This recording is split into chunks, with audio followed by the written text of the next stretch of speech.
For years, finding information online has been simple. You just Google it. Need a recipe? Google it. Want to know how much Jeff Bezos' ex-wife got in a divorce?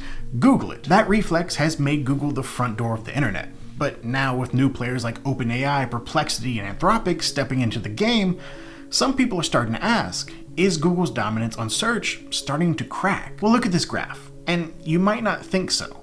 Google still controls 90% of global search traffic. The next closest is Bing, all the way down here at barely 4%. Because of the grip Google has on the search market, the entire internet has basically been built around Google's algorithm. For businesses, the difference between landing on search page 1 and page 3 can be catastrophic. And for Google, even a 1% market loss could hurt their bottom line. In 2023, Google search ads pulled in $175 billion.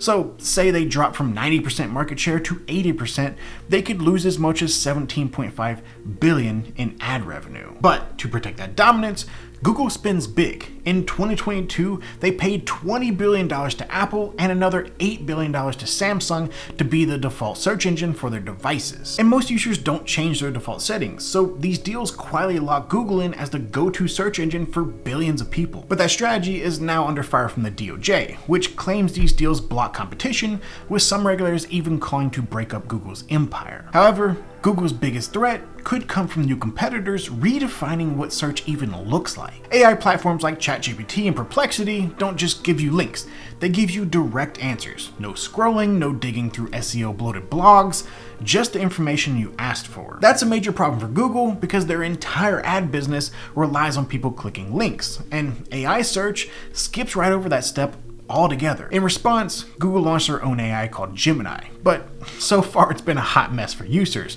There are now these AI summaries that feel cluttered, confusing, and sometimes are just flat out wrong. And it's not just AI search coming for their crown. Social platforms like TikTok and Instagram are becoming search engines for Gen Z. In fact, I'll admit it, if I need a quick how-to video, I'll go to TikTok before Google. So yes, Google still controls 90% of the search market, but that dominance isn't just about being the best search engine, it's about being everywhere by default. However, if Google continues to lose market share, we could be witnessing the breakdown of one of the most powerful institutions in the digital world, a company that doesn't just control search, but shapes how we find the information itself.